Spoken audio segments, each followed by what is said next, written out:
बनवायलाच मला भरपूर वेळ लागून गेला आहे, खूप एफर्ट्स घेतले मी तुमच्यासाठी. ही फिगर असेल, इथं बघ 3D करून दिलेली तुला. पाणी पाणी रे हे पाणी पाणी रे, हायड्रोलिक्स में सब पाणी पाणी रे. मित्रांनो, हायड्रोलिक्सचे आपलं हे पुढचं लेक्चर. मागच्या लेक्चरमध्ये आपण काय काय पाहिलं होतं फटक्यात रिव्हिजन करून घेऊ.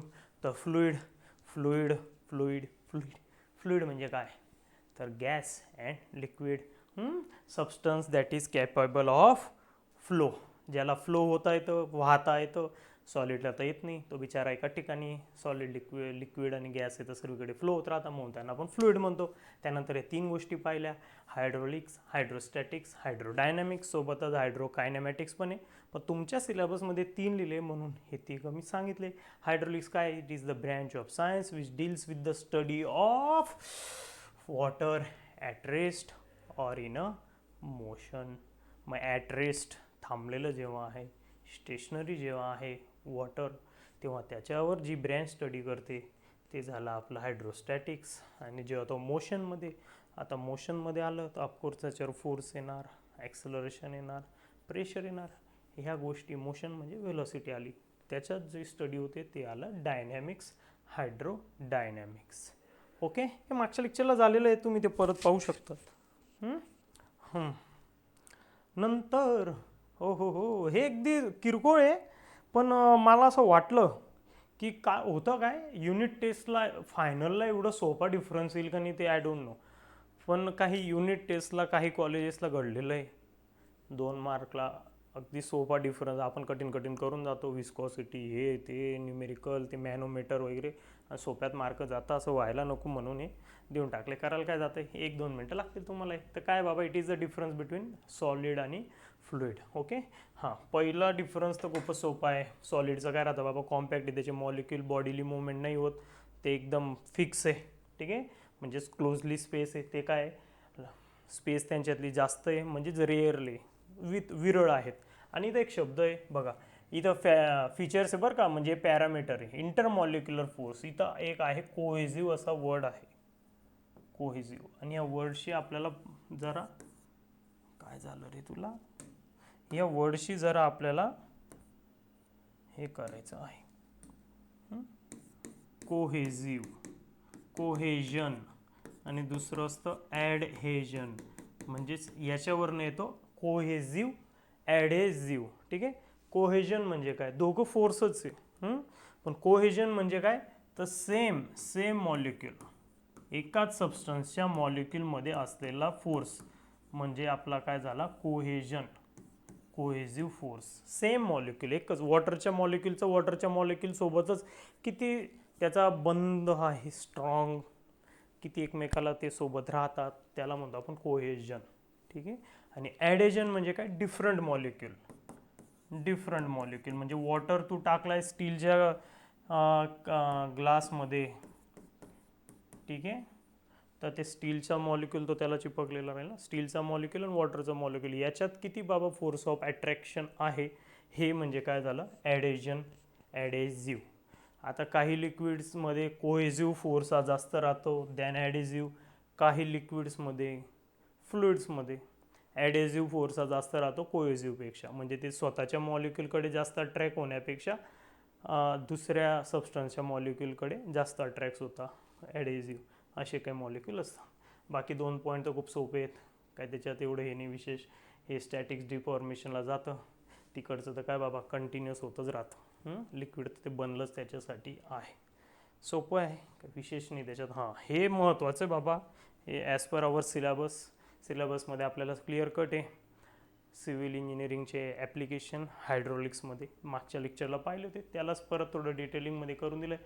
तर 4 मेजर पॉईंट आहे, इरिगेशन इंजिनिअरिंगला, इन्व्हायरमेंटलला, जिओटेक्निकल, ट्रान्सपोर्टेशन. आणि याच्यात मी मस्त छानपैकी फोटोजही लावले लगेच कॅप्चर होण्यासाठी. हे नोट्समध्ये मिळणार आहे तुम्हाला सर्व काही छान, काळजी नसावी. हां, इरिगेशन इंजिनिअरिंग त्याच्या नावातच जे पाटबंधारे विकास, ही वायर फार येते. हां, काय राहतं बाबा याच्यात, प्रेशर. आता ऑफकोर्स इरिगेशन म्हटलं म्हणजे डॅमचा संबंध आला. आता डॅमवर जे आपलं लिक्विड जाणार, लिक्विड वॉटर ऑफकोर्स रिव्हरमधून जे जाणार, तो प्रेशर त्याच्यावर बंबार्ड होणार आहे, मग तो प्रेशर मेजर करण्यासाठी मग तिथं सेंटर ऑफ ग्रॅव्हिटी येते, भरपूर फॅक्टर येतात. त्याचा स्टडी कुठं केला जातो, इरिगेशन इंजिनिअरिंगमध्ये. ॲप्लिकेशन आहे बरं का, यूज आहे हायड्रोलिक्सचे. नंतर जिओटेक्निकलमध्ये काय, designing retaining walls to withstand soil and water pressure. Soil आणि वॉटरमध्ये जे आपण भिंत बांधणार आहोत, वॉल्स, त्याचं कन्सिडरेशन. डिझायनिंग फाउंडेशन तर कोणत्याही याचा मेन बेस असतो, त्या फाउंडेशनचा स्टडी येतो जिओटेक्निकल. कारण की जिओ याच्यात हे पहिले जो शब्द जिओ, हा जिओ या वर्डचं मिनिंगच असतं सॉईल. ठीक आहे, मग ते सॉईलशी रिलेटेड याच्यात गोष्टी आहे. Designing of foundation and embankment. काय रे बाबा तू वाईट का होऊन जातो, एम्बँकमेंट. एम्बँकमेंट म्हणजे काय, तटबंदी. ठीक आहे, तटबंदी छोटे छोटे पार्ट असतात नदींवर, खेडेगावात बांधलेले राहतात, ते त्याचं मिनिंग हे embankments near bodies of water. नंतर इन्व्हायरमेंटल इंजिनिअरिंग बोलायला नको, आजकाल तर ट्रेंडिंगमध्ये बाबा. Managing pressure in a pipes network for water distribution, नुसतं वाचूनच समजून जातं ते. Designing water and waste water treatment plant. हे ॲप्लिकेशन आहे हायड्रोलिकचे, जिथं जिथं लिक्विड आलं तिथं हायड्रोलिक येऊनच गेलं. Transportation engineering, designing bridge. Yes of course, bridge कशावर राहतात, जास्त नदीवर समुद्रावर राहतं ना. कल्वर्ट्स म्हणजे काय, हे रेल्वे खालून किंवा रस्त्याखालून जी ड्रेनेज सिस्टीम किंवा नळाचे पाईप जे टाकलेले राहतात ना, त्याला म्हणतात आपण culverts. Okay, and underpasses to handle hydrostatic pressure from rivers and ground water. इथं इझी आहे, कल्वर्टचं मिनिंग मी सांगितलं. मेन याचं एकदम छान सोपं आहे, मागच्या लेक्चरला झालेलं आहे. आता परत तुमच्या समोर केलं की स्क्रीन पॉज करून पाहू शकतात. ये भी होता, ये तो बहुत बड़ा काम का है भाई, इस पे तो हमारा न्यूमेरिकल चलेगा सब. डेन्सिटी, स्पेसिफिक वेट, त्यालाच आपण म्हणतो वेट डेन्सिटी, स्पेसिफिक व्हॉल्यूम आणि स्पेसिफिक ग्रॅव्हिटी. बघा, हा स्क्रीन पॉज करून तुम्ही सर्व पाहू शकतात. इथं सर्व मागचं स्पेशल डेडिकेटेड लेक्चर याच्यावर झालं आहे, ते लेक्चर पाहून घ्या. त्याच्यावर चालणार आहे. त्याचा फॉर्म्युला, वॉटरची डेन्सिटी 1000, वॉटरचं स्पेसिफिक वेट 9810, पाठ ठेवायचंच आहे. स्पेसिफिक ग्रॅव्हिटी वॉटरची असते 1, आणि एक मर्क्युरी बाबा, त्यालाही लक्षात ठेवायचं आहे 13.6. सोबतच स्पेसिफिक व्हॉल्यूमचं आता बघा, काही बुक्स टू बुक्स वेगवेगळे. मला मुलांचे मेसेज आले, मुलींचे तुमचे व्हॉट्सअपला मेसेज येतात. माझा नंबर आहे इथं डिस्क्रिप्शनला, किंवा आपल्या चॅनलच्या डिस्क्रिप्शनला जा, तिथं नंबर आहे व्हॉट्सअप, त्याच्यावर तुम्ही करू शकतात तुमच्या काय अडचणी असेल त्यासाठी. तर बघा, स्पेसिफिक व्हॉल्यूमचं हे लेटर आहेच बाबांना, आणि आणखी एक लेटर आहे स्पेसिफिक व्हॉल्यूमचं, तो म्हणजे स्मॉल व्ही. फक्त व्ही केला तरी तो स्पेसिफिक व्हॉल्यूम, आणि व्ही एस करून दिला तर एक ES फॉर स्पेसिफिक म्हटलं जातं. तर जरा समजायला सोपं होऊन जातं, कारण की स्मॉल व्ही अँड कॅपिटल व्हीमध्ये आमचे नन्हे बाल गोपाल थोडे कन्फ्युजन होतात. कॅपिटल व्ही म्हणजे only volume, small V means only specific volume, तर VS करून घेतलेलं आहे. हां, तसंच इकडे याच्यात मला मेसेज आले, सॉरी, असे काही बालिश प्रश्न विचारतात यार, थोडं आता या वर्डला महत्त्व देईन तू. तर लेटर तर काही येऊ शकतं. मी हा स्मॉल W दाखवलेला आहे सर्वीकडे मागच्या लेक्चरला, तर काही नाही पाठवलं सर आमच्या ह्याच्यात वाय, स्मॉल वाय. तर ठीक आहे ना बाबा, तू वाय दे, कन्सेप्ट तर तीच राहणार आहे, कन्सेप्ट थोडी बदलून गेली. हां, बाकीच्या गोष्टींचं लक्षात ठेव. हे स्पेसिफिक वेट इक्वल टू रोजी कसं आलं होतं, आपण सर्व केलं आहे बघा. इतकं सुंदर नोट्स बनवून दिलेलं आहे ना, हे फिगर पाहून पण लगेच कळतं. आणि तुला हे नाही कळत ना बाबा, पुढचं बघ, हे बघ, हे पण तेच आहे. मास, हे बघ, हे पाहूनच समजतं. ब्लॉक आहे, त्याच्यात टिंब म्हणजे काय झाले, डॉट डॉट डॉट काय दाखवत आहेत, तर मास दाखवत आहे लिक्विडचं. आणि हे म्हणजे व्हॉल्यूम, मास अपॉन व्हॉल्यूम, मास डेन्सिटी. इथं हा काय दाखवतं, फोर्स, खाली चालला म्हणजे काय, फोर्स. हे ॲरो म्हणजे फोर्सच असतो आपल्या टेक्निकल याच्यात. फोर्स अपॉन फोर्स म्हणजेच काय, वेट, डाउनवर्ड वेट असतं ना आपलं, weight upon volume, specific weight. इधर ये दोनों का ले लेने का, specific gravity and dynamic viscosity. आता पुढचा टॉपिक आहे विस्कोसिटी म्हणजे लिक्विड जेव्हा एक लिक्विड ऑर फ्लुइड, गॅस पण जेव्हा फ्लो होत असतं तेव्हा एक लेअर, त्यांच्या लेअर असतात छोट्या छोट्या, ते काय आपल्याला दिसणार नाही, मायक्रोस्कोपसाठी खाली पाहावं लागतं. त्या लेअर एकमेकांना ज्या फ्रिक्शन रेजिस्टन्स आहे ऑफर्ड करतात, त्याला म्हणतो आपण विस्कोसिटी. विस्कोसिटीचे 2 टाईप आहे, आता येतोच आहे त्याच्यावर. पण त्याच्याचसाठी बघा, त्यासाठी बनवलेलं आहे मी, लेअर एकमेकाला पाहूनच समजा, अरे हां लेअर, मग लेअरचं रेजिस्टन्स, विस्कोसिटी, लगेच रिलेट करतो माणूस. इतकं सुंदर तुम्हाला या शॉर्ट नोट्स वगैरे सर्व तयार करून दिलं आहे. हां, आणि आता कम टू द पॉईंट. आपल्या विस्कोसिटीवर. सो विस्कोसिटी या वर्डचं एक मराठीत म्हणजे आपल्या सामान्यासाठी घेतलं तर चिकटपणा. चिकटपणा म्हणजे विस्कोसिटी. पण असं तर डेफिनेशन नाही लिहिता येणार, टेक्निकल याच्यात गेलो तर बघा कोणतंही लिक्विड आहे ना ते जेव्हा फ्लो होत असतं, कलर बदलू आपण जरा, रेड कलर. हे काय बाबा सरफेस आहे आणि या सरफेसवर लिक्विड आहे. हे जेव्हा फ्लो होतं आहे, समजा इथं वॉटर आहे, हे रेड म्हणजे वॉटर आहे बरं का, तर हे जे लेअर आहेत, आता ते खूपच बारीक बारीक स्लाइस राहणार आहे, ते दाखवतो तुम्हाला मोठ्या झूम करून, समजून घ्यायचं. तर या ज्या लेयर्स आहेत हे वॉटरच्या म्हणा किंवा कोणत्याही लिक्विडच्या म्हण का एअरच्या म्हण का ऑक्सिजन, हेलियम, गॅस कोणताही घेऊन घे, ठीक आहे. पण मी एक्झाम्पल देत असताना वॉटर बोलत आहे. आता ॲडजसंट लेअर, ॲडजसंट म्हणजे काय, एकमेकांच्या शेजारच्या लेअर. आता इथं ॲडजसंट पण तुम्ही यूज करू शकता किंवा लोअर आणि टॉप लेअर असं सुद्धा म्हणू शकतात. लोअर आणि टॉप याच्यात कन्फ्युजन होऊन जातं, हा लोअर आणि हा टॉप असं का नाही, म्हणून मग ॲडजसंट हा वर्ड अतिशय परफेक्ट बसतो. ॲडजसंट म्हणजे ही लेअर, ॲडजसंट मीन्स ही लेअर घेतली तर याच्यावरची ॲडजसंट कोणती बाबा, हीच, किंवा खालची घेऊ शकतो, एक तर ही एक तर वरची. आणि ह्या दोघं जेव्हा फ्लो होत आहेत तेव्हा एकमेकाला काहीतरी फ्रिक्शन ऑफर करतात, जसं की लास्ट सेकंड सेमिस्टरला आपल्याला होतं फ्रिक्शन चॅप्टर, घर्षण.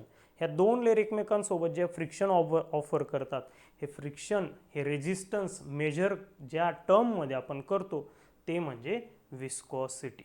म्हणजेच काय, ही प्रॉपर्टी आहे ना फ्लुइडची, जसे मॅटरच्या प्रॉपर्टीज आहे, इलॅस्टिसिटी आहे, प्लास्टिसिटी, रिजिडिटी, तशी ही पण एक प्रॉपर्टी. पण त्या प्रॉपर्टी या सॉलिडशी रिलेटेड होत्या, आता बोललो त्या. ही प्रॉपर्टी रिलेटेड आहे फ्लुइडशी. मग it is the property of fluid, not all substance. सॉलिडला काय संबंध, त्याच्या लेअर कुठं जाणार आहे, ठीक आहे. सॉरी.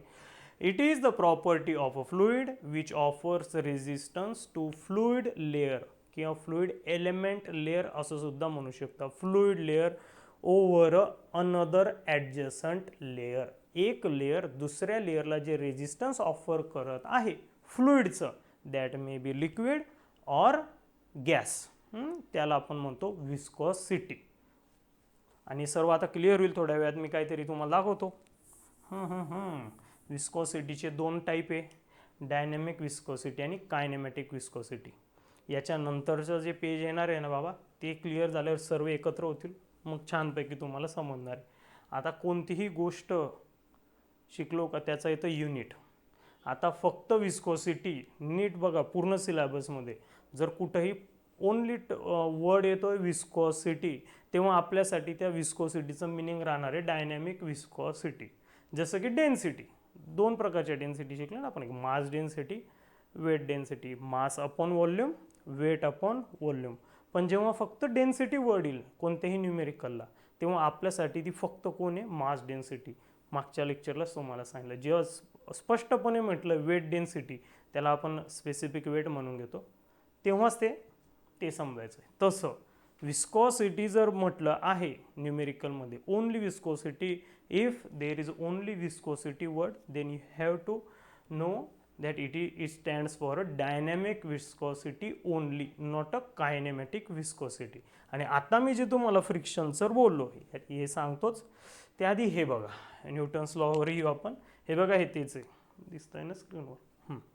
तर सरफेस आहे आणि हे वॉटर आहे बाबा, ती छोटीशी लेअर आहे ना, झूम करून टाकली तुमच्यासाठी. या दोन लेअर आहे, ही एक खालची लेअर आणि एक वरची लेअर. V for velocity.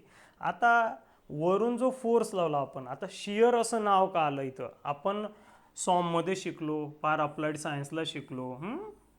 जेव्हा खालचा सरफेस फिक्स आहे, आठवलं का थोडं शियर स्ट्रेस सॉलिडच्या बाबतीत, तेव्हा जर वरून फोर्स लावला तर याची लॅटरल डिस्प्लेसमेंट होते. लॅटरल डिस्प्लेसमेंट म्हणजे काय, खालचा सरफेस तर फिक्स राहील आणि वरचा सरफेस फक्त पुढं जातो. आता हा सरफेस सर्वात जास्त पुढं गेला, त्याच्या खाली पण लेअर आहेत ना, ओके.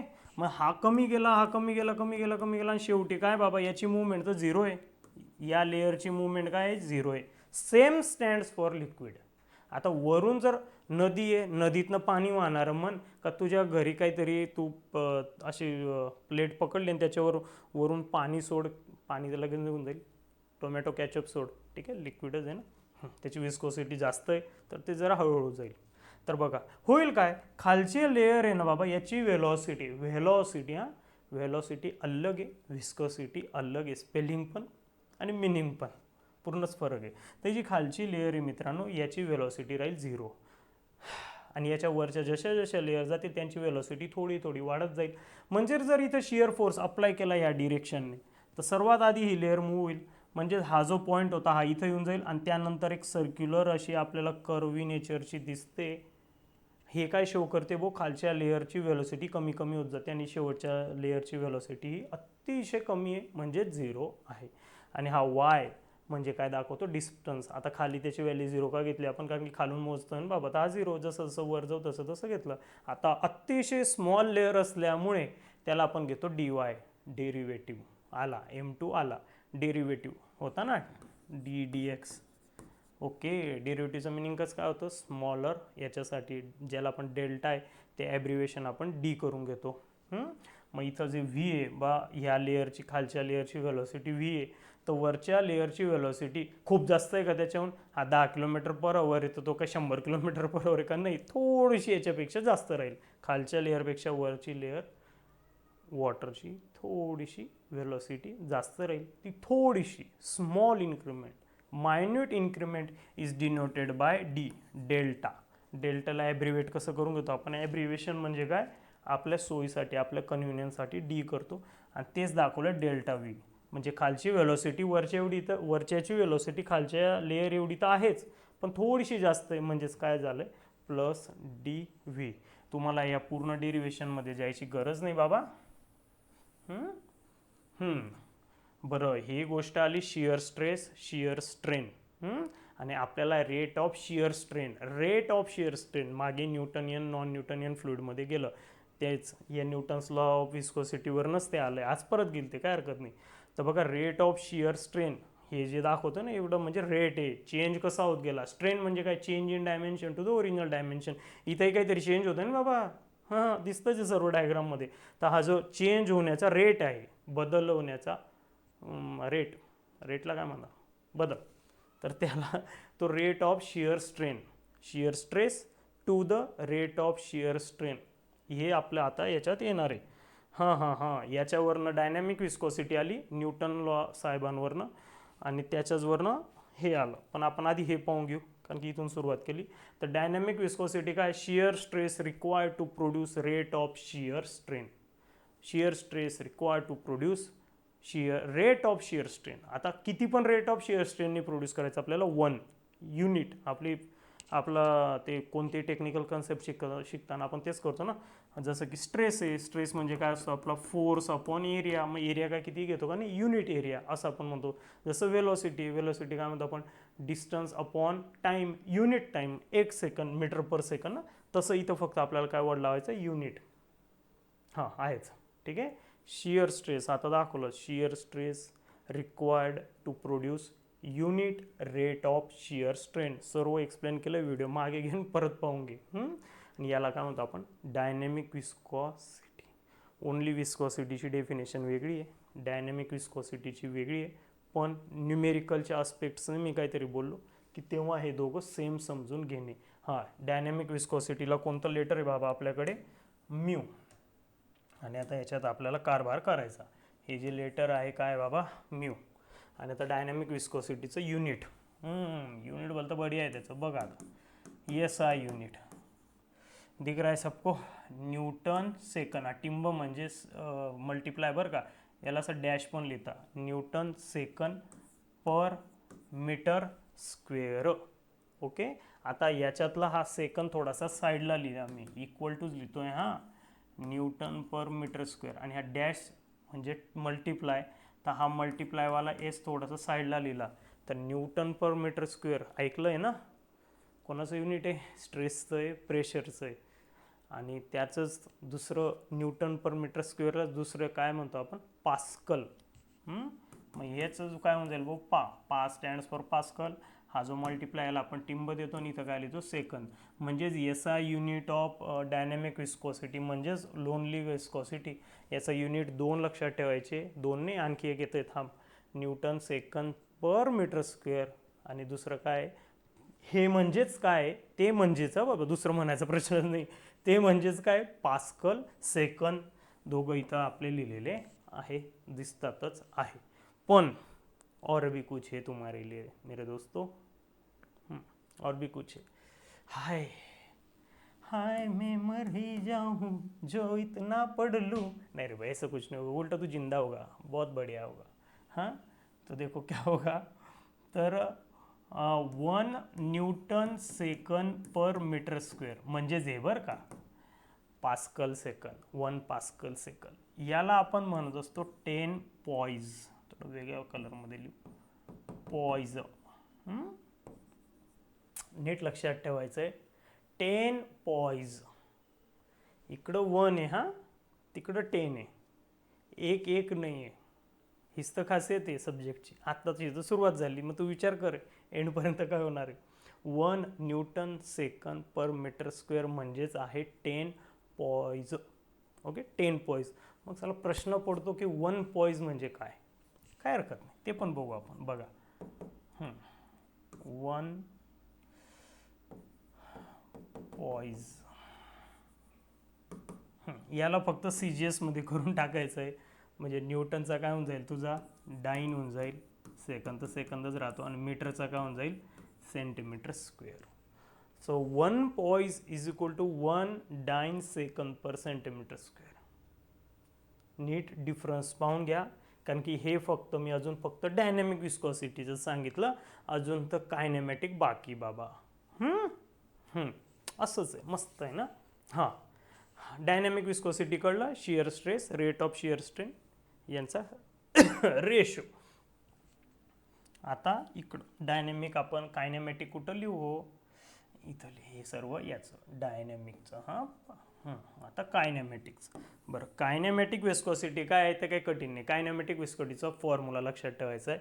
हां, हे जे लेटर दिसतंय तुम्हाला, हे असं आहे ॲक्च्युली.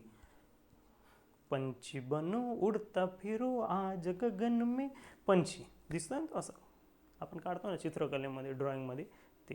ठीक आहे, साय नीट टाकायचं आहे, साय, साईबाबाने साय, साय. नाही तर तू वेगळं प्रोनाऊन्स करतं काही जण, साय मिळते. आणि त्याचा फॉर्म्युला काय, म्यू अपॉन रो. आता म्यू म्हणजे ऑफकोर्स वर दिसतंय तुला, डायनॅमिक विस्कोसिटी.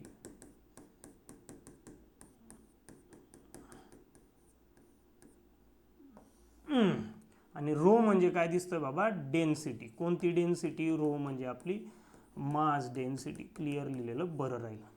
फॉर्म्युला लक्षात ठेव, त्याच्यावरनं त्याची डेफिनेशन. आणि याचाही फॉर्म्युला सांगतोय तुम्हाला, न्यूटन्स लॉवर येईल, थांबा. हां, so kinematic viscosity is the ratio of dynamic viscosity to the mass density. कोणाची, ऑफ अ फ्लुइड. फॉर्म्युल्यावरनं डेफिनेशन. का बरं रट्टा मारायचा. आणि आता काही तुझ्यासाठी वेगळं, ते म्हणजे डायनॅमिक विस्कोसिटीलाच दुसरा एक नाव आहे, ते म्हणजे ॲब्सोल्यूट विस्कोसिटी. ॲब्सोल्यूट, नेमकी विस्कोसिटी. हां, याचं आत्ताच एक्सप्लेनेशन केलं आहे मी, परत काय बोलू तेच. तर तू याचीच डेफिनेशन अशी म्हणू शकतो बाबा, की kinematic viscosity is the ratio of absolute viscosity to the mass density of a fluid. हां, फॉर्म्युला कळला, हे कळला, मग येतं युनिट. आणि जसं याच्यात आहे ना, तसं याच्यात एक वेगळा वर्ड आता येणार आहे. याच्यात आहे पॉइज. नीट बघा, पॉइज, डायनॅमिक, डायनॅमिक, डायनॅमिक. आणि आता कायनेमॅटिक, कायनेमॅटिक, कायनेमॅटिक, काहीतरी वेगळं आहे. थोडं वर घेतो, कॅनव्हास भरपूर मोठा आहे आपला, काही प्रॉब्लेम नाही. पार इथून सुरू होईल तो. आपल्याकडे कायनेमॅटिक विस्कोसिटीचं फॉर्म्युला आहे, psi is equal to dynamic upon, dynamic upon mass density rho. आता याचं युनिट आपल्याला प्रूव्ह करायचं आहे, तर त्यासाठी आपण याला बेसिकमध्ये कन्वर्ट करू. ठीक आहे, हे काय असं गरजेचंच नाही बाबा, तू डायरेक्ट पाठ करून घे मीटर स्क्वेअर पर सेकंद. पण प्रूव्ह केल्यामुळे, दाखवल्यामुळे मी तुला बाकी सब्जेक्टमध्ये मदत होईल भविष्यात. तू इंजिनिअरिंग किंवा कोणत्याही सब्जेक्टला, मग तेव्हा तू सांगशील इथून शिकलो बाबा आपण युनिट कसं काढावे ते. हां, तर डायनॅमिक विस्कोसिटीचं युनिट आपण आता जस्ट वर पाहिलं ते म्हणजे Newton second upon metre square. Okay, आणि डिवायडेड बाय डेन्सिटीचं युनिट मास अपॉन व्हॉल्यूम, म्हणजेच काय बाबा किलोग्रॅम अपॉन मीटर क्यूब. हा मेन डिनॉमिनेटर आहे मित्रांनो. याला मी मुद्दाम मोठी अशी हॉरिझॉन्टल लाईन काढली. हां, नीट बघायचं. आता या सर्वांना आपण यांच्या फंडामेंटलमध्ये कन्वर्ट करू. किलोग्रॅम पर मीटर क्यूब तसाच, आणि हा जो न्यूटन आहे ना, इथं हायलाईट करतो मुद्दाम. हा न्यूटन हे डिराईव्ह युनिट आहे, फर्स्ट सेम फिजिक्सला शिकलो आहे. याचं फंडामेंटल आपल्याला माहीत पाहिजे, ते फंडामेंटल आपण इथं लिहू. आणि या सेकंड अपॉन मीटर स्क्वेअरला त्याच्या साईडला, त्याला काही टच नाही करणार आहोत, ते ऑलरेडी फंडामेंटल आहे, त्याला का बरं हे करू. तर न्यूटनचा काय असतो बाबा, kilogram metre upon second square. फक्त न्यूटनच्या हे फंडामेंटल युनिट आहे, त्याचं बेसिक, आणि त्याला मल्टिप्लाय साईडला कोण आहे, सेकंड अपॉन मीटर स्क्वेअर. आणि आता काय काय कॅन्सल होतं आहे जरा एक नजर पाहूया. बघा, kilogram upon kilogram cancel. Second square आहे, इथं सेकंड आहे, हा सेकंड गेला, इथं 2 आहे तर इथं 1 राहून जाईल ना, 1 सेकंड राहील, 1 सेकंड कट होईल. हा म्हणजे हा तर पूर्णच गेला. ओके, नंतर खाली बघा, इथं मीटर स्क्वेअर आहे, हा मीटर स्क्वेअर याला डिवाइड आहे, हा मीटर क्यूब याला डिवाइड आहे किलोग्रॅमला. मीटर स्क्वेअर 2 मीटर आहे, कट झाले, इथं 3 मीटर आहे, 3 मधनं 2 गेले, 1 राहिला, 1 मीटर जिवंत आहे, आणि इथं पण 1 मीटर आहे. किलोग्रॅम तर कट झालेले बरं का बाबा. आता काय राहून गेलं, फक्त मीटर अपॉन सेकंड, आणि खाली हा मीटर आहे, इथं तर 1 राहिला, किलोग्रॅम कट झालं. आता सोपं लक्षात ठेव ना, डिनॉमिनेटरच्या डिनॉमिनेटरला नाही असं पलटी मारून वर जाईल, म्हणजे तो जो मीटर राहिला एक, तो असा पलटी मारेल वर जाईल. हा मीटर पलटी मारेल वर जाईल, आणि मीटरला मल्टिप्लाय करेल, मीटर इंटू मीटर होईल मीटर स्क्वेअर, आणि खाली त्याच्या डिवाइडला कोण राहून गेला, सेकंड. आणि तेच तर त्याचं युनिट आहे बाबा, दिसतंय ना, SI unit of kinematic viscosity, SI metre square per second. थोडं वेगळं युनिट आलं ना, पहिल्यांदा आलं असं युनिट आत्तापर्यंत तर काय आपलं कुठं गेलं नाही. जसं याचं पॉईज होतं बाबा 10 पॉईज, तसंच याचं पण काहीतरी वेगळं आहे, आणि आता तेच महत्त्वाचं आहे. तर बघा, 1 metre square per second equal to 10⁴ stokes. Stokes कोणाचं युनिट आहे मग, स्टोक्स काय शिकले, कायनेमॅटिक विस्कोसिटी, आणि डायनॅमिक विस्कोसिटीचं काय, पॉईज. Do remember. 10⁴ म्हणजे 1च्या पुढं 40, you have to put 40, yes correct. म्हणजे किती होतील ते 10,000. आणि हे झालं SI, आणि याच्यानंतर याचं CGS पाहिलं, 1 सेंटीमीटर स्क्वेअर अपॉन सेकंड, तर ते राहणार आहे 1 स्टोक. बघा नेमकं कसं फरक पडला ना, 1 स्टोक इक्वल टू हेच आहे 1 centimetre square per second, CGS वाला सेम तसाच इकडं पण आहे ना, 1 पॉईज इक्वल टू परत CGSचं जे 1 डाईन सेकंड पर सेंटीमीटर स्क्वेअर. कसा फरक पडत जातो. ओके, तर परत एक वेळा येऊ आपण इथंच, आणि बघा, मग डायनॅमिक विस्कोसिटी झालं, कायनेमॅटिक विस्कोसिटी झालं.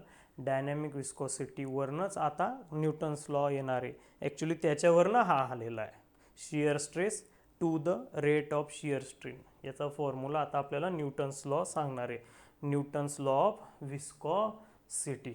हे मटेरियल तुम्हाला आधीच एक्सप्लेन करून झालं आहे. तर न्यूटन्स लॉ ऑफ विस्कोसिटी, कोणताही लॉ आला तर आपण लिहिण्याची पद्धती states that, it states that shear stress on a fluid, of course फ्लुइडचं चॅप्टर आहे, shear stress on a fluid layer, element layer म्हण किंवा नुसतं फ्लुइड लेयर म्हण, एलिमेंट नाही लक्षात राहिलं तर राहू दे बाबा, जास्त टेक्निकल जाऊ नको. Shear stress on a fluid layer is directly proportional to velocity gradient. Velocity gradient law कोणता सुरू आहे, विस्कोसिटीचा, आणि येतो कोण शब्द, व्हेलॉसिटी ग्रेडियंट. आणि व्हेलॉसिटी ग्रेडियंट म्हणजेच आहे rate of shear strain, STRAIN. तर तो कोणताही एक वर्ड लिहायचा. बघा इथं काय, rate of the shear stress is directly proportional to rate of shear strain. जसं सांगितलं, एकतर हे लिही किंवा त्याच्या जागेवरच काय लिहू शकतात, व्हेलॉसिटी ग्रेडियंट. काही लिही, मार्क मिळणार. आणि महत्त्वाचा लॉ आहे. आता याचाच अर्थ काय बघा, रेट ऑफ शियर स्ट्रेसला आपल्याकडे लेटर आहे टीच्या वर अशी टोपी, याला म्हणतो टाऊ. ठीक आहे, रेट शियर स्ट्रेसला याला म्हणतात टाऊ. ताऊ, ताई माई अक्का, तसं नाही, टाऊ, TAU. हां, आणि डायरेक्टली प्रोपोर्शनल म्हणजे काय, डायरेक्टली प्रोपोर्शनल. बरं, आणि काय आहे, रेट ऑफ शिअर स्ट्रेंथ. काय बोललो, कोणताही रेट आहे, रेट हा शब्द येतो ना बाबा फिजिक्समध्ये, तेव्हा येतं डेरिव्हेटिव्ह, तेव्हा येतं डी. आणि शिअर स्ट्रेन इथं आपण पाहिलं कशाशी रिस्पेक्ट येते, डिस्टन्सशी. लॅटरल डिस्प्लेसमेंट आपण वायने दाखवतो ना, वाय डिस्टन्स अबव व्हर्टिकल, त्या हिशोबाने. आणि काय घेतो, व्हेलोसिटी. आता इथं फोटोमध्ये तुम्हाला दाखवताना व्हेलोसिटी व्ही दाखवली, इथं फॉर्म्युल्यांमध्ये, आणि तुमच्या बुकमध्ये यू आहे. ते आपल्या फिजिक्सलाच होतं ना, अप्लाइड सायन्सला. Initial velocity U, final velocity V. ते फायनल वेलोसिटीचं व्ही, पण इनिशियल आपण कन्सिडर करतो, थेरॉटिकल पार्टमध्ये चालतो, म्हणून आपण इथं घेत आहोत व्हेलॉसिटीला U. U stands for velocity. Velocity कोणाची, ऑफकोर्स फ्लुइडची, लिक्विड ऑर गॅस. वारंवार रिपीट करत आहे. तर हा लॉ, न्यूटन्स लॉ म्हणजे हे, shear stress is directly proportional to the rate of shear strain. आणि हे du/dy हे म्हणजेच काय बाबा, व्हेलॉसिटी ग्रेडियंट. इथं दिसतं पण व्हेलॉसिटी ग्रेडियंट, करून टाकू ते. ठीक आहे. आता आपली पद्धत आहे फिजिक्सची, पूर्ण इंजिनिअरिंगची, की जेव्हा डायरेक्टली प्रोपोर्शनल चिन्ह येतं, याला काढायचं राहिलं, इक्वल टू टाकायचं राहिलं, कॅल्क्युलेशन करायचे आहे ना आपल्याला याच्यावर, तर आपल्याला इक्वल टूचं चिन्ह लागतं. डायरेक्टली प्रोपोर्शनल चिन्ह चालत नाही, तर एक कॉन्स्टंट ॲड करावा लागतो. जसं आपण मागेही केलं आहे, सॉमला, मॉड्युलस ऑफ इलॅस्टिसिटी वगैरे बरेच केले या सब्जेक्टमध्ये, पुढं भरपूर आहे. हां, मग हा काढला तरी ते कॉन्स्टंट टाकतोय, आणि तो कॉन्स्टंट म्हणजे म्यू. आणि हा म्यू म्हणजे एवढ्यात डिस्कस झाला आपला, हा म्यूज तर आहे बाबा डायनॅमिक विस्कॉसिटी. पण इथं त्याला पर्टिक्युलरली आपण म्हणतो कोइफिशियंट ऑफ डायनॅमिक विस्कॉसिटी. ह्या du/dy ला इकडं पाठवून दे, डिवाइडला. माहिती आहे ना डिवाइडचं कसं जाईल, घे बाबा, जो 5वी नंतर डायरेक्ट आला घे. हे बघ, हा इकडे आहे, तर इकडं काय येईल, मल्टिप्लाय, इकडे येऊन काय होईल, तो डिवाइड होईल. म्हणजेच काय झाला, tau divide by du/dy equal to mu. आणि हा काय आला आपला, कोइफिशियंट ऑफ विस्कॉसिटी. आणि हा जो फॉर्म्युला आहे ना मंडळी, हाच तर आहे डायनॅमिक विस्कॉसिटीची डेफिनेशन. बघा, वरचा शिअर स्ट्रेस आहे, आणि खालचं काय, रेट ऑफ शिअर स्ट्रेन. आणि हीच तर आहे बाबा त्याची डेफिनेशन. बघ, shear stress required to produce unit rate. Unit म्हणजे 1, आणि ज्या अर्थी इथं हे डिनॉमिनेटरला आलं आहे, डिनॉमिनेटरची गोष्ट आपण नेहमी घेतो 1 युनिट. बघा, सर्व तुमच्या समोर आता क्लिअर झालं आहे. हां, फक्त इथं घेताना त्याला कोइफिशियंट ऑफ डायनॅमिक विस्कॉसिटी म्हणणे. आता विस्कॉसिटीवर टेम्परेचरचा इफेक्ट होतो, लिक्विडचा म्हण का गॅसचा म्हण, विस्कॉसिटीवर दोघांचा उलटा इफेक्ट आहे. म्हणजे टेम्परेचर जर वाढवलं, गॅसचं, एअर, गॅस, कोणताही गॅस घे, एअर घे, याचं जर टेम्परेचर वाढवलं तर त्याची विस्कॉसिटी पण वाढते. म्हणजे ते डिरेक्टली प्रोपोर्शनल आहे. पण हेच उलट आहे, ॲडव्हर्स आहे लिक्विडच्या बाबतीत. जर टेम्परेचर वाढवलं तर त्याची विस्कॉसिटी कमी होते. कोणाची, लिक्विडची velocity decreases if temperature increases. Okay, आणि होतंच ना. बघ तू, तुमच्या घरात तेल, ऑइल आहे, ऑइल विस्कस राहतं, पाण्यापेक्षा तर चिकट आहे, म्हणजे मोर विस्कस आहे. त्याचा रेजिस्टन्स हा जरा जास्त आहे लेअरचा एकमेकांसोबत. मग अशी थोडीशी तू जेवणाची प्लेट घेतो, तेव्हा त्याच्यात तेल टाक, तर ते हळूहळू जातं नॉर्मल टेम्परेचरला. आता तर थंडी पण येतं, हळूहळू खूपच हळू जाईल. पण तू थोडंसं हीट कर, तेल गरम कर, आणि मग टाक, तर काय होईल, फटक्यात फ्लो होऊन जातं खाली. पटक्यात फ्लो झालं म्हणजेच काय झालं, त्याची विस्कॉसिटी काय झाली, कमी झाली. का कमी झाली, टेम्परेचर वाढवलं. सोपं एक्सपेरिमेंट आहे, आजच कर घरी. असं हे विस्कॉसिटी साईडला होतो, बघावे. सरफेस टेन्शन, छान टॉपिक, सोपा. ठीक आहे. पाणी असतं, पाण्यावर इन्सेक्ट्स बसू शकतात. का बसू शकतात, ड्यू टू सरफेस टेन्शन. वॉटरचे बबल केले तर स्पेरिकलच का बनतात बाबा, पिरॅमिड शेप किंवा प्रिझम शेप किंवा क्युबिकल शेप का नाही बनत, ड्यू टू सरफेस टेन्शन, स्पेरिकलच बनतात ते. ठीक आहे. आता हेच काय भानगडे, तेच आपण बघतोय. टेन्शन, सरफेस म्हणजे समजून गेलं वॉटरचं, लिक्विडचं सरफेस. आपण आता वॉटर पाहतो, लिक्विडचं सरफेस. पण दुसरा शब्द आहे टेन्शन. टेन्शन म्हणजे टेन्साईल स्ट्रेस. सॉममधनं आला तोच टेन्साईल स्ट्रेस, तो तिथं सॉलिडवर होता, आता त्याला लिक्विडला लावून द्यायचा आहे. ठीक आहे. हा, तर काय बाबा, आता जसं विस्कोसिटी एक लिक्विडची प्रॉपर्टी आहे, तसंच ही सुद्धा प्रॉपर्टी. आणि या प्रॉपर्टीमुळे काय होतंय, बरं ही प्रॉपर्टी कशामुळे आली, तर कोहेजन ॲडेजन जे मी तुम्हाला सुरुवातीला सांगितलं लेक्चरच्या, कोहेसिव्ह फोर्स, ॲडेसिव्ह फोर्स, याच्यामुळे हे इफेक्ट तयार होतो सरफेस टेन्शनचा. तर बघा, the property of a surface film of a liquid, कोणत्याही लिक्विडची वरची सरफेस फिल्म, आणि जर बबल बनवतो वॉटरचा तर पूर्ण आउटसाईडचा, मधलं काहीच संबंध नाही, आउटसाईडचा सरफेस फिल्मची property. Okay, to exert a tension is called as, to exert a tension is called as surface tension. हे एक्झर्ट टेन्शन आहे ना, इथंच तुम्ही असंही लिहू शकता, टू एक्झर्ट टेन्साईल स्ट्रेस, कोणताही वर्ड यूज कर, तुला तो जड जातो तर जड कर बाबा.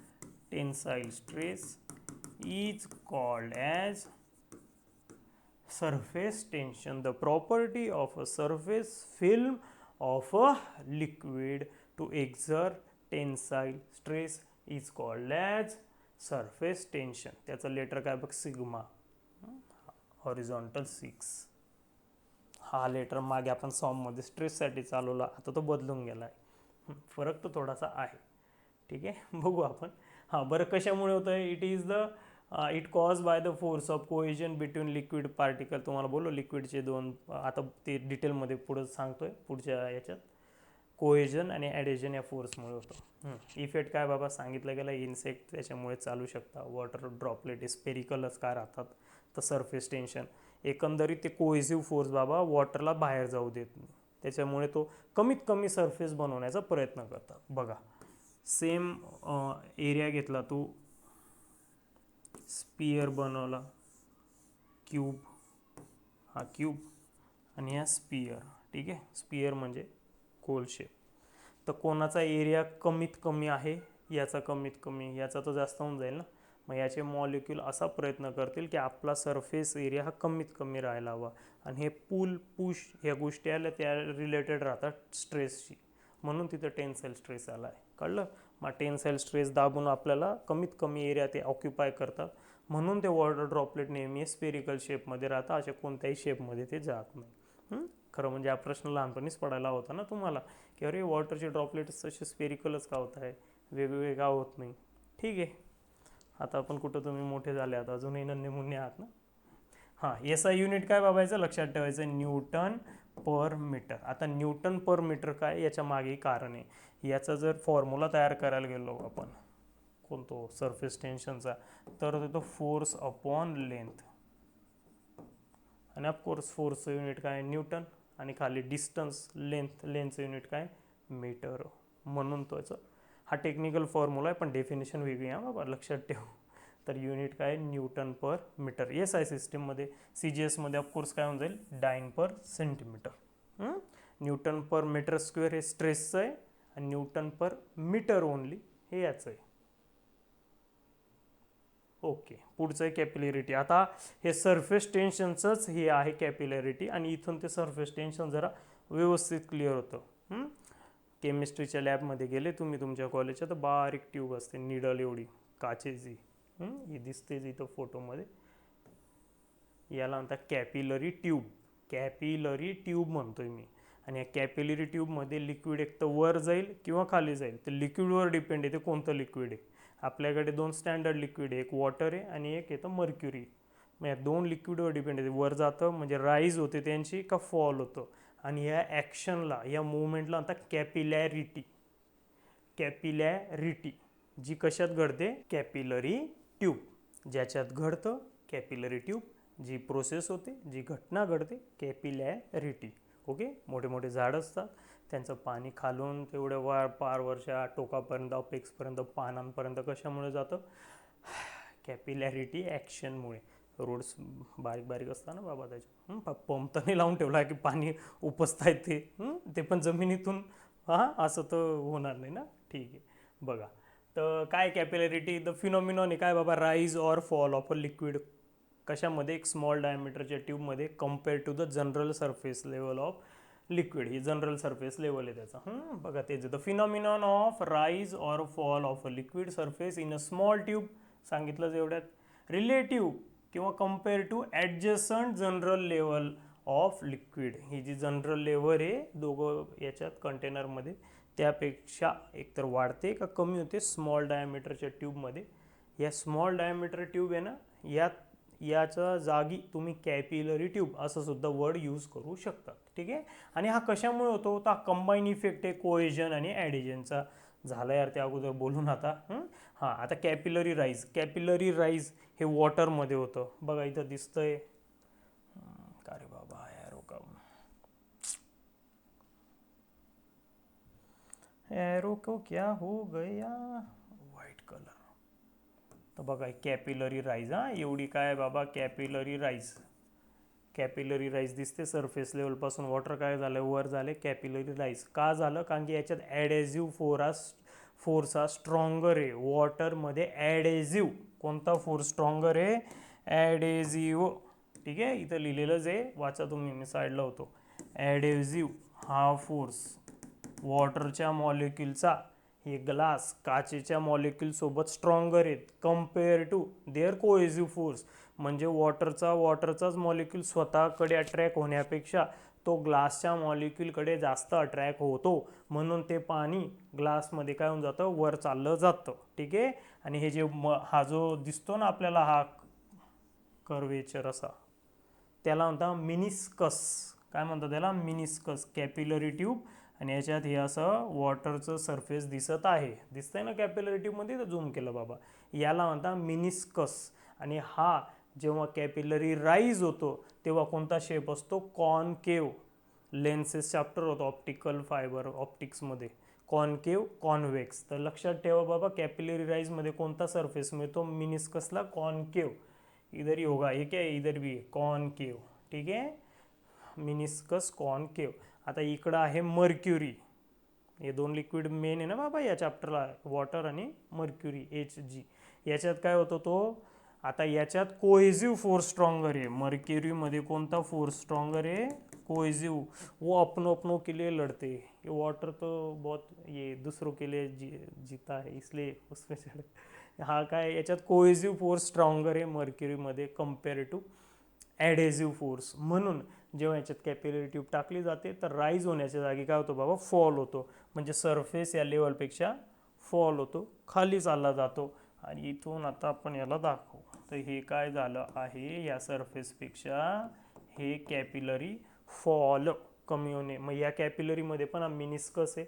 आणि बघा त्याच्यातला कसा दिसतो रे बाबा मिनिस्कसमधला तिकडं छान फिगर दिसतं जे हा असा प्रकार होऊन जातो. याच्या अगदी अपोजिट झाला ना. हा आहे कॉनकेव तर हा झाला कॉनव्हेक्स. मग कॉन्व्हेक्स सरफेस केव्हा मिळतो Wien there is a capillary fall म्हणजे घटणे आणि राईज म्हणजे वाढणे. ठीक आहे इकडं लिहिलेलंच आहे कॅपिलरी फॉल म्हणजेच काय झालं बाबा डिप्रेशन. आता इथं सांगायची गरज नको. मर्क्युरी लक्षात ठेवायचं बघा मिनिस्कस इज कॉन्व्हेक्स. कशामुळे घडतं आहे ऑफकोर्स कोएझिव्ह फोर्स याच्यात स्ट्रॉंगर आहे आणि याच्यात काय बाबा ॲडेझिव्ह फोर्स इज स्ट्रॉंगर आहे. तर अशा प्रकारे आजचं आपण हे लेक्चर पाहिलं. बरं हां कॅपिलरी राईज आणि फॉलचा फॉर्म्युला हे सर्व आता आपण न्यूमेरिकल घेऊ ना तेव्हा हे स्पेशली पाहणार आहोत. फॉर्म्युला कसा काय टाकायचा अँगल हा अल्फा निगेटिव्ह याचा पॉझिटिव्ह याचा बघा तो अँगल अल्फा कुठून मोजायचा आहे दिसतं जे.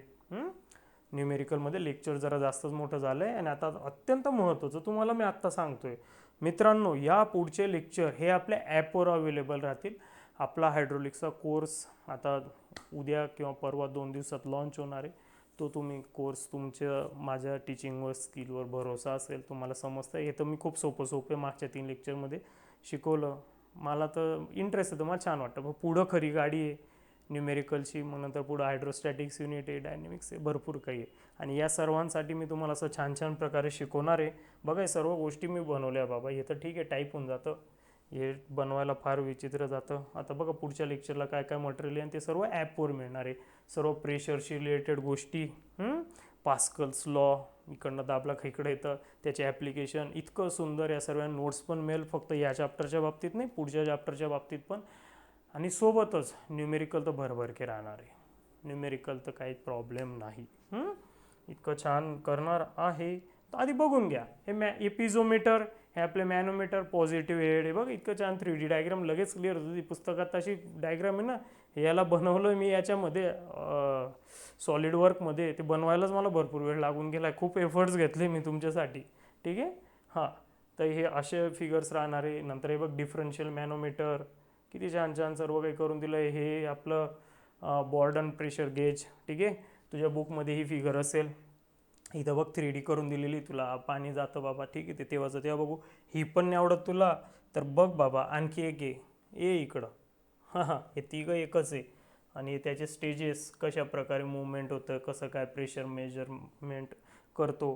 त्यानंतर हे जे आता मॅनोमीटर, पिझोमीटर, बॉर्डन प्रे ट्यूब गेज यांचं हे प्रिन्सिपल ऑफ ऑपरेशन वगैरे सर्व असं सर्व सर्व सर्व देण्याचं बाबा आपलं प्रयत्न आहेत चांगल्यारीते. हे pressure measurement, gauge pressure, vacuum, नंतर डेटम कुठून घ्यायचा, त्याचा काय कसं काय याचे फॉर्म्युले. आता लेक्चर उगाच. आणि हे तो सबसे बढ़िया भाई, ये तो पूरा चॅप्टर जो ये हम सीख रहे अभी, याचा एकदम एका याच्यात पूर्ण नोट्स. हे बघ किती बेहतरीन आहे सर्व. याच्यात काय शिकलं काय नाही, ज्याने वाचलं आहे, वारंवार रिव्हिजन केलं आहे ज्याने त्याचंही पक्क होईल. तसं सर्व छान छान हवं आहे. आपला कोर्स, आपला ॲपची लिंक आहे व्हॉट्सॲपची चॅनलची लिंक आहे आणि ॲपची लिंक आहे डिस्क्रिप्शन बॉक्समध्ये. तुम्ही नक्की बघा. आणि फक्त पहिल्या 21 विद्यार्थ्यांना कोर्सची फी, नीट ऐकून घ्या, कोर्सची फी राहणार आहे 2000. हां बाबा, हायड्रोलिक्स येतो माझ्यासारखं, मला माहिती मी कोणत्या क्वालिटीने शिकवतो. 2000 फी राहणार आहे. पण पहिल्या 21 विद्यार्थी जे मला आता व्हॉट्सॲपला मेसेज करतील, फक्त त्यांना कुपन देणार बाबा. त्या 21 विद्यार्थ्यांना याच्यात 200 डिस्काउंट आहे. तर त्यांना मिळणार आहे हा कोर्स 1800ला. फक्त 21 विद्यार्थ्यांना, त्याच्यानंतर नाही. जसं जसं युनिट टेस्ट जवळ येईल, पहिली ही 2000 प्राईस 2500 होऊन जाईल. थर्ड युनिट टेस्ट येईल, आणखी वाढून जाईल. Tata, bye bye.